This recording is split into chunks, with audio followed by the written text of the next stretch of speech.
সাবেক পানি সম্পদ মন্ত্রী ও ঠাকুরগাঁও ১ আসনের সাবেক সংসদ সদস্য রমেশ চন্দ্র সেনকে আটক করেছে সাদা পোশাকধারী একদল পুলিশ।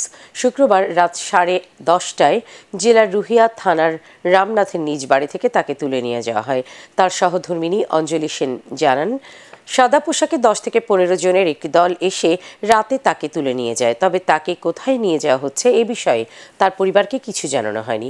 এ বিষয়ে রুহিয়া থানার ভারপ্রাপ্ত কর্মকর্তা গুলফামুল ইসলাম মণ্ডল জানান, রাতে রমেশ চন্দ্র সেনের বাসা থেকে ফোন আসে। সেখানে যাওয়ার পর তিনি দেখতে পান ঢাকা হেডকোয়ার্টার থেকে পুলিশ সদস্যরা এসে তাকে নিয়ে গেছে। এ বিষয়ে ঠাকুরগাঁও পুলিশ সুপার উত্তম প্রসাদ পাঠকের সাথে একাধিকবার যোগাযোগ করেও কোনো মন্তব্য পাওয়া যায়নি।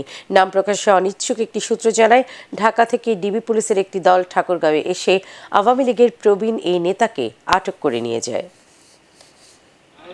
আমি অনেক কান্নাকাটি করছি, ওদের হাত ধরে কিছুতে শুনে নেয়। ওরা 3টা গাড়ি নিয়ে আসছে, পিকআপ নিয়ে আসছে, থানার ওসি ছিল, পুলিশও ছিল মনে হয় থানার। এই তো নিয়ে গেল।